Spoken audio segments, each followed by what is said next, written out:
ছয় প্রকার নারীকে আল্লাহ জাহান্নামে দেবে বলে ঘোষণা দিয়েছে। কয় প্রকার? মা বোন যারা এসেছেন খুব ভালো করে শুনবেন, মোবাইল থাকলে সেভ করে নিন। এই ছয় প্রকারের ভেতরে যদি আপনি এক প্রকারেও পড়ে যান, আপনার নামাজ রোজা বোরকা পরা সব মাঠে মারা যাবে, আপনি জাহান্নামে। এক নম্বরে যাদের মাথার চুল খোলা থাকে স্বামী বাদ দিয়ে অন্য কারো জন্যে, এরকম মেয়ে লোকে দেশে এখন আর নেই। যে হোটেলে আসি আল্লাহর ওলিরা সব ওই হোটেলে উঠেছে। একজন মেয়ে লোক যদি চুল খুলে রাখে, শুধুমাত্র খুলে রাখতে পারবে তার স্বামীর জন্য। স্বামী বাদে পৃথিবীতে কারো জন্য মেয়ে লোকের চুল খুলে রাখা জায়েজ নেই, এমনকি বাবাকেও চুল খুলে দেখানো জায়েজ নেই। এক কথা বুঝতেছেন? একজন মেয়ে লোকের চুল যত তার স্বামী দেখবে, তার চোখের পাওয়ার বাড়বে, তত সওয়াব বেশি পাবে ওই মেয়েটা। এমনকি আল্লাহর নবী জানিয়েছেন, কোন স্বামী যদি স্ত্রীর মাথায় হাত বুলিয়ে দেয়, যতগুলো চুল পড়বে অতগুলো সওয়াব হবে।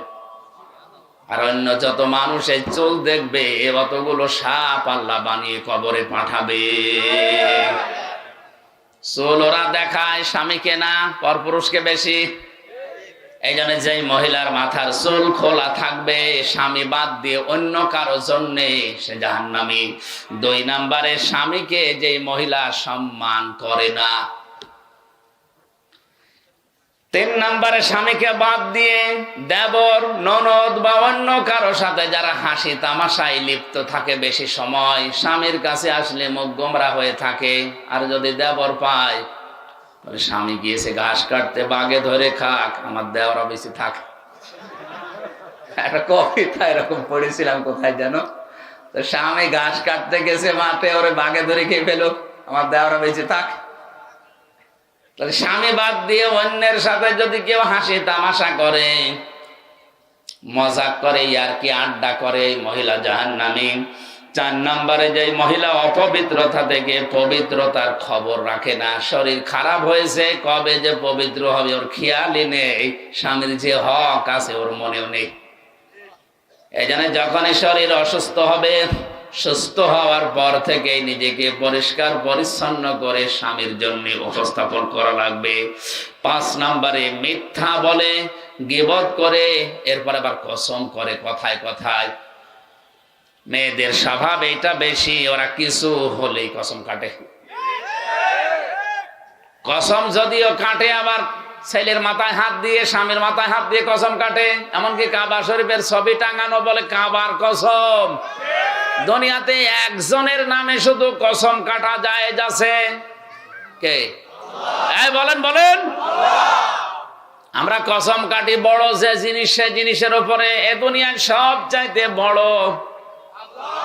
বলেন বলেন।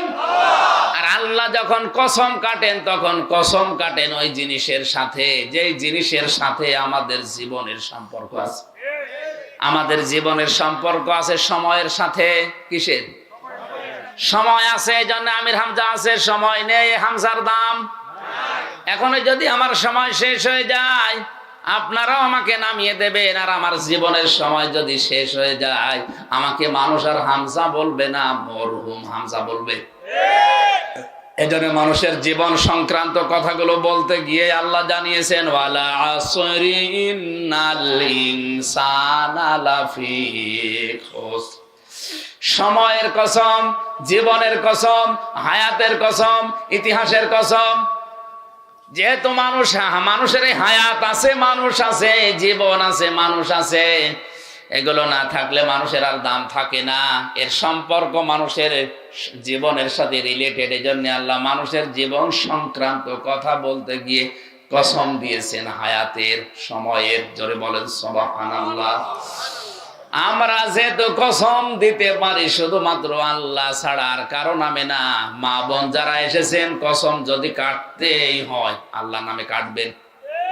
তাছাড়া পৃথিবীর কোন পীর বাবার নামে, কোরআনের নামে, কাবা শরীফের নামে ছেলের মাথায় মেয়ের মাথায় হাত দিয়ে কসম কাটা জায়েজ নেই। 6 নম্বরে যারা অন্যের সুখ দেখে জ্বলে,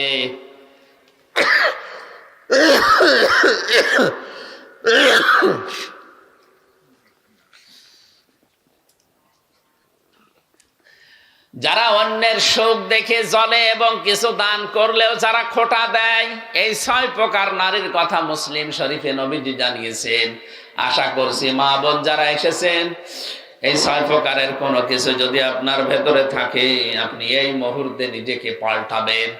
আল্লাহ আমাদেরকে এই যে 4টা অপরাধের কথা বলেছিলাম, ওজনে কম বেশি করা, খাদ্যে ভেজাল দেওয়া, দুনিয়া শান্ত হয়ে যাওয়ার পরে অশান্তি তৈরি করা, মানুষকে বিপদে ফেলার জন্য ওত পেতে থাকা, আর আল্লাহর রাস্তা থেকে মানুষকে ফেরানোর জন্য চেষ্টা চালানো, এই গুনাহগুলো থেকে যদি আল্লাহ আমাদেরকে না বাঁচান, আমরা যদি চেষ্টা না করি, ভূমিকম্পের মতো এই জিনিস আবার আসবে। আল্লাহ আমাদেরকে একটা মানার তৌফিক দিন, আমিন। বারাকাল্লাহু লানা ওয়া লাকুম ফিল কোরআনিল আযীম। সভাপতি সাহেবের অনুমতি নিচ্ছি, আমার শরীর খারাপ, আমি দোয়া করে দিলাম। আল্লাহুম্মা আমিন।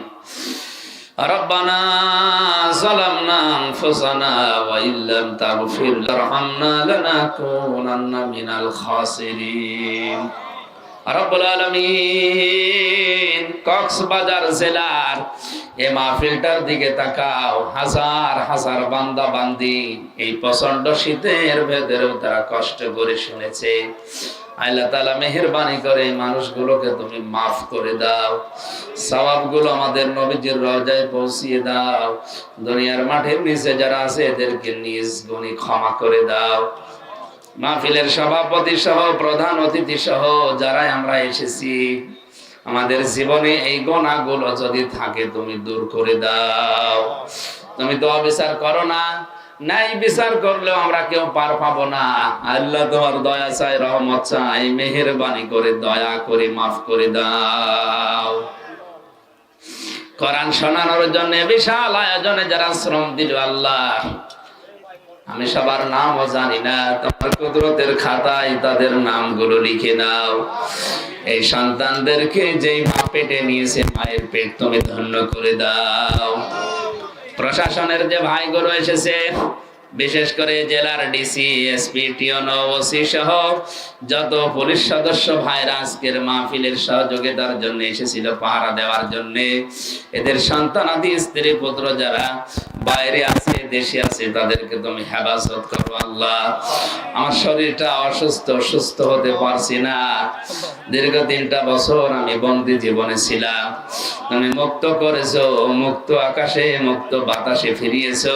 কোরআনের কথাগুলো সহজ সরল ভাষায় বলার মতো শরীর যোগ্যতা এলে আমারে ভিক্ষা দাও। মা বোন যারা এসেছেন তাদেরকে ক্ষমা করো।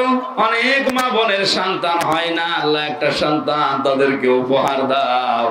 নেককার সন্তান তাদের পেটে তুমি দান করো।